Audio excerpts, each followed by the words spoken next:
Good morning students. एक बार फिर हम आज आपके सामने एक नया चैप्टर लेके आए हैं जिसका टाइटल जो है वो फ्रेम्स ऑफ रेफरेंस है। अब ये फ्रेम्स ऑफ रेफरेंस क्या होते हैं, हमें मैकेनिक्स में क्या है बहुत सारी चीज़ें पहले भी इंट्रोड्यूस है कि हम मोशन या रेस्ट की बात करते हैं। तो before to discuss about the frame of reference I would like to discuss some points in order to describe all physical processes.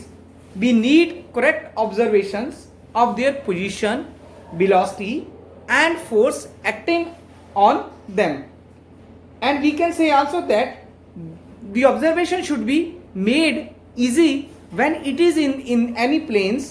The observer, what the observer is doing when it is sitting in the planes. Okay, so all the motion are relative. In order to specify the position of one body, we have to consider the reference of another body, which is considered to be fixed. So the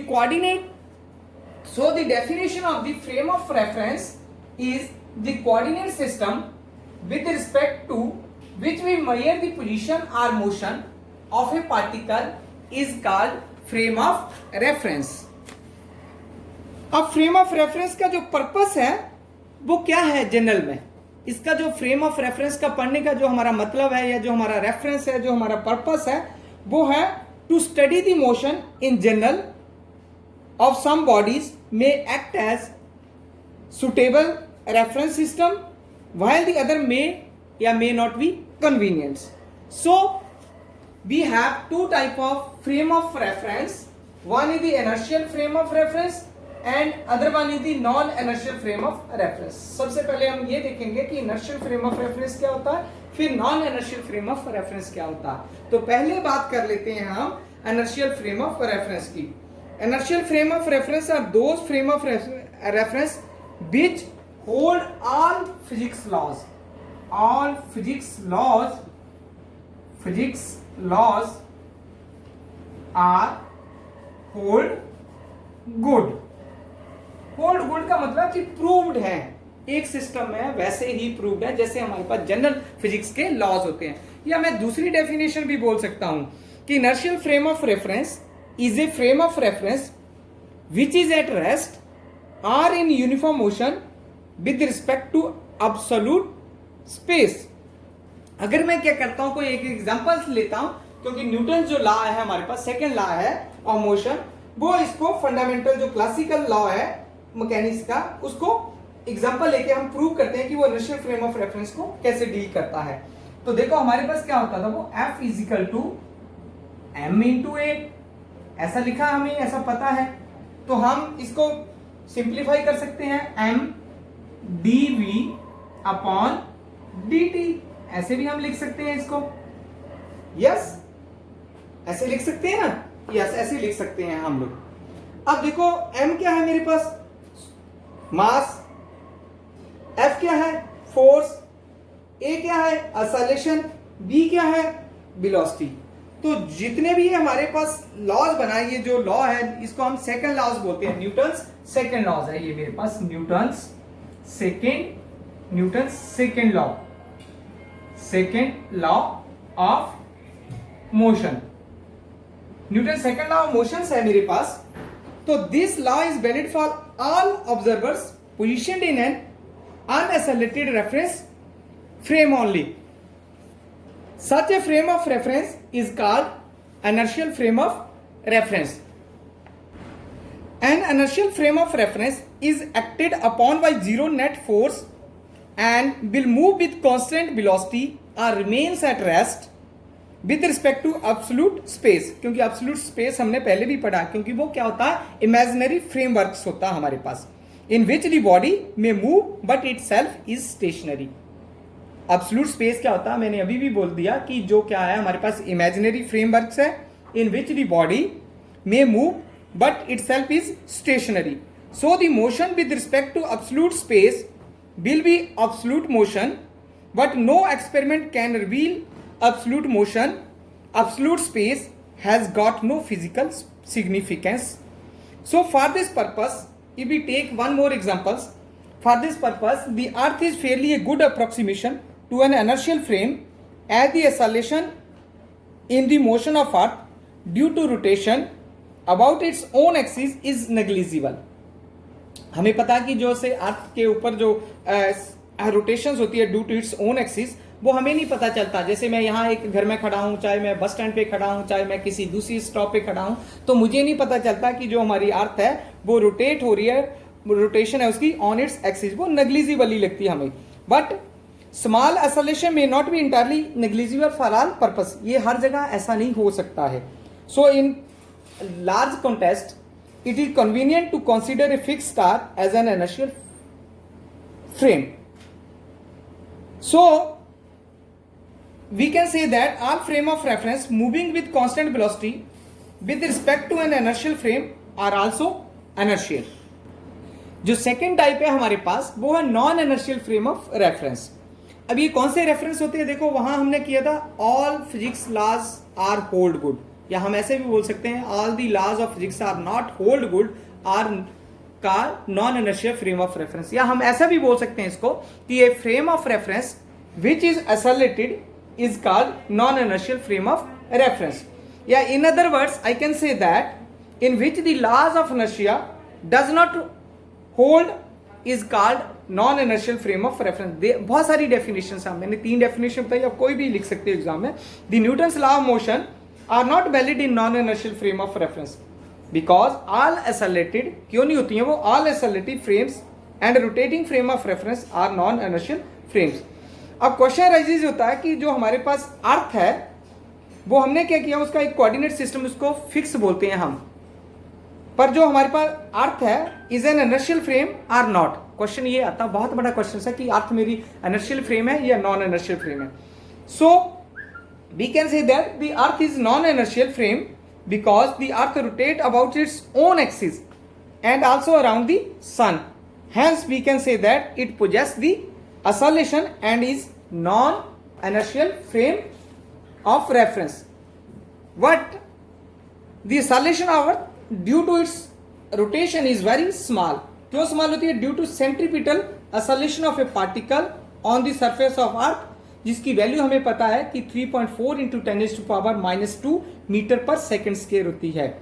and centripetal acceleration of earth towards the sun is 6 into 10⁻⁻4 metre per second square है। As compare to the acceleration due to gravity कितनी होती है उसकी value? 9.8 metre per second square. So we can say that all practical purpose we may consider the earth as an inertial frame of reference. जो है हमारे पास Galilean transformations है। अब जो ट्रांसफॉर्मेशंस है, गैलीलियन एक साइंटिस्ट था जिसने हमें ट्रांसफॉर्मेशंस दी थी इन मैथमेटिकल फॉर्मेशंस दी बेसिकली ये। तो ये सेट ऑफ मैथमेटिकल एक्सप्रेशंस होती है जिसमें रिलेटिंग वन ऑब्जर्वर्स मेजरमेंट करते हैं हम to another's measurement is called transformations. आपकी डेफिनेशन अगर एग्जाम में पूछता है कि define transformation, you can say that it is a set of mathematical expression relating one observer's measurement to another measurement. तो हम लोग इस वे में क्या करते हैं, बेसिकली है इक्वेशंस है। गैलीलियन जो ट्रांसफॉर्मेशन है वो इक्वेशंस है। This equation describe how an events in one inertial frame appears to an observer in another inertial frame are called या नोन एज गैलीलियन ट्रांसफॉर्मेशंस। इसमें क्या है कि हम क्या देखते हैं इसमें कि हमारा जो इवेंट्स है एक इनर्शियल फ्रेम ऑफ रेफरेंस में कैसा दिखता है with respect to the another inertial frame of reference. तो अगर ऐसा कुछ हम फाइंड आउट करते हैं, मैथमेटिकल इक्वेशंस फाइंड आउट करते हैं या कैलकुलेट करते हैं, तो हमने क्या किया, उसको हम क्या बोल देते हैं कि हमारी वो गैलीलियन ट्रांसफॉर्मेशंस होती है। अब हमें जैसे पता है कि सबको पता है, वी नो दैट कोई हमारे पास क्या ट्रैवलिंग ऑब्जर्वर्स है और एक जो ऑब्जर्वर ट्रैवलिंग ऑब्जर्वर है और एक रेस्ट में ऑब्जर्वर है। अब दोनों अगर एक ही पोजीशन को वो क्या करते हैं, लोकेट करते हैं, मेजर करते हैं या वेलोसिटी कैलकुलेट करते हैं, तो उनकी हमें पता कि दोनों की अलग अलग आएगी। एक पॉइंट पे बैठा, दूसरा दूसरे पे बैठा है, ठीक है। एक को हमने क्या बोला कि ट्रैवलिंग ऑब्जर्वर है, दूसरा रेस्ट पे है। तो हम सबको तो पता ही है ना इस चीज का कि जो मेजरमेंट होगी पोजीशन की और वेलोसिटी की, वो फॉर सेम मूविंग बॉडी कैसी होगी, डिफरेंट होगी। बट ए मैथमेटिकल जो इक्वेशंस है, जो ट्रांसफॉर्मेशन हमने वर्ड यूज किया, ये हमें क्या करेगा, यहाँ बताएगा कि वो सेम रहती है। तो हम क्या कहते हैं, जो गैलीलियन ट्रांसफॉर्मेशन है वो गिव्स क्या करता है हमें, क्या mathematical expression to relativity of mechanics as they relate the different measurement of different observers. या हम ऐसा भी बोल सकते हैं कि कोई हमारे पास इवेंट्स है, उसको हम क्या करते हैं, डिस्क्राइब करते हैं इन ए फ्रेम ऑफ रेफरेंस। कोई भी फ्रेम ऑफ रेफरेंस है, एक्स वाई जेड ले सकते हैं, फॉर 3 स्पेस कोऑर्डिनेट सिस्टम है उसका, to locate its position in space and time अगर लेना मुझे कि ऑकरेंस ऑफ इवेंट्स कब हुआ, तो उसको हम टी टाइम से भी डिनोट करते हैं, टी भी लेते हैं। तो the transformation of these space and time coordinates of an event for an observer to another is called Galilean transformations. अब हमें पता चल गया कि कोई ऐसी ट्रांसफॉर्मेशन जो हमें क्या करती है, ऑकरेंस ऑफ इवेंट्स को मेजर करती है इन 3, चाहे वो एक्स वाई जेड हो एंड टाइम टी हो, इसको हम स्पेस बोलते हैं और इसको हम टाइम बोलते हैं। जब वो हमें ऐसा रिलेशंस देती है स्पेस और टाइम का, जो भी मैथमेटिकल इक्वेशंस है, मैथमेटिकल ट्रांसफॉर्मेशंस है, जब हम एक ऑब्जर्वर से दूसरे ऑब्जर्वर में उसको कैलकुलेट करते हैं, मेजर करते हैं, तब हम बोलते हैं कि this is called the Galilean transformation, क्योंकि गैलीलियन ने इसको इन्वेंट किया था, उसने हमें ये मैथमेटिकल एक्सप्रेशन फाइंड आउट करके दिया है।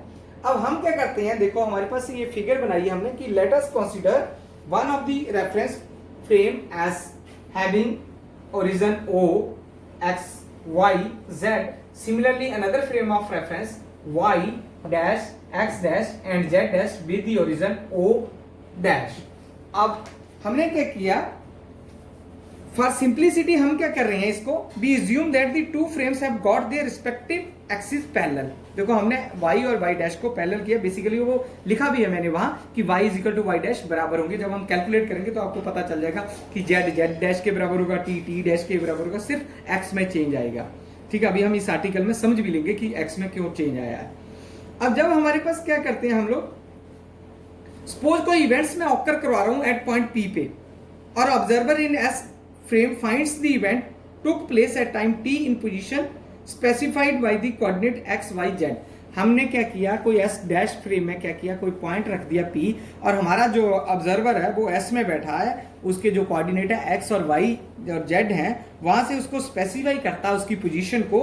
तो we can say that the another observer in the uniformly moving frame s dash find the same event to takes place at time t dash. देखो जो पहला था वो t पे हुआ है, जो दूसरा जो टाइम है वो t डैश पे हुआ। जब यहां था वो तो t लिया, जब इस फ्रेम पे आया तो t डैश आया, क्योंकि यहां से यहां तक मूव करने के लिए उसको कोई टाइम तो लगा ना, तब हमने एक को टाइम t कर दिया, दूसरे को टाइम t डैश कर दिया। हमारे पास टाइम मैनेजमेंट कर लिया हमने। So let us drive the relation between measurement of the same event in the two systems. हम ये देखेंगे कि दोनों सिस्टम अलग अलग है, पर उनकी जो मेजरमेंट है वो इवेंट की सेम कैसे रहती है। तो in time t the origin O dash which is coincide with origin O at time t is equal to 0। जब उसका time t is equal to 0 होगा तो ये दोनों कोइंसाइड हो जाएंगे। देखो यहाँ पे हमने टाइम इसका t माना, इसका t डैश माना, जब ये दोनों कोइंसाइड हो जाएंगे तो इसका टाइम क्या हो जाएगा, 0 हो जाएगा। ये यहाँ बैठ जाएगा आके। शुरू की बात है, जब इनिशियल स्टेज की बात कर रहा हूं मैं, जब इनिशियल स्टेज में होगा तो इसका मतलब क्या होगा कि वो कितना डिस्टेंस कवर कर रहा है, कितना डिस्टेंस कवर किया उसने, O से O डैश कवर कर रहा है ना, इतना डिस्टेंस कवर कर रहा है मेरा यहां से यहां तक। मान लो यहां मैं खड़ा हूं या यहां मेरा कोई भी पॉइंट्स है, तो मैं यहां से मूव करूंगा, यहाँ 1 सेकंड है सपोज, तो यहाँ 2 सेकंड हो जाएगा।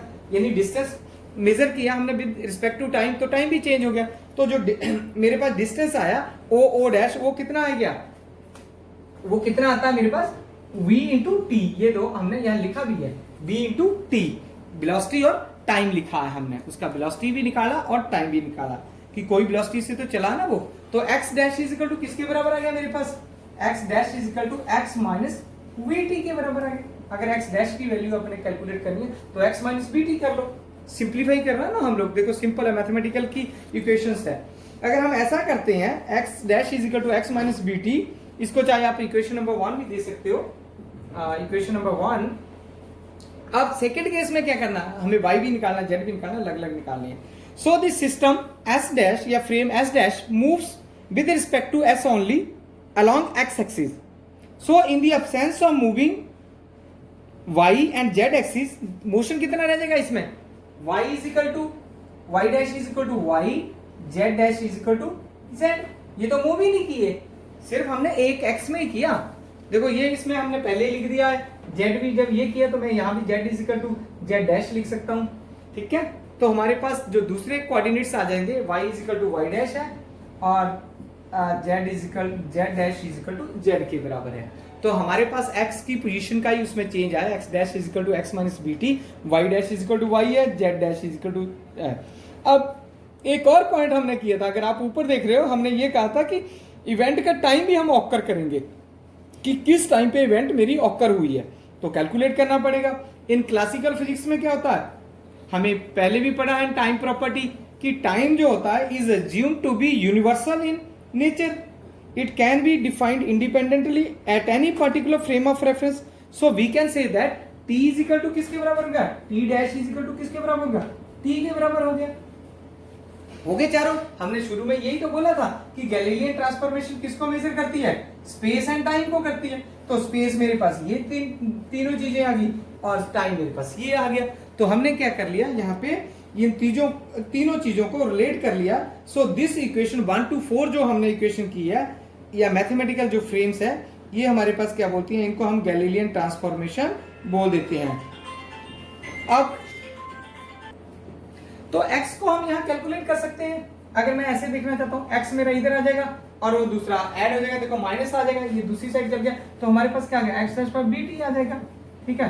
y is equal to y dash आ जाएगा, z is equal to z dash आ जाएगा और t is equal to t dash आ जाएगा। देखो चाहे ऐसे भी लिख सकते हो आप लोग, आपकी मर्जी है, आप जिस बेमर्जी में लिख सकते हो। तो ये जो इक्वेशंस आई है, ये जो 4 इक्वेशंस लिखी है, इन इक्वेशंस को हम क्या बोलते हैं, गैलीलियन ट्रांसफॉर्मेशंस बोलते हैं, ठीक है। अगर बाकी जो है गैलीलियन इनवेरियंस आएगा कि वो कैसे इनवेरियंस करते हैं स्पेस के साथ, आइसोट्रोपी के साथ, वो हम नेक्स्ट आर्टिकल्स में पढ़ेंगे। Thank you.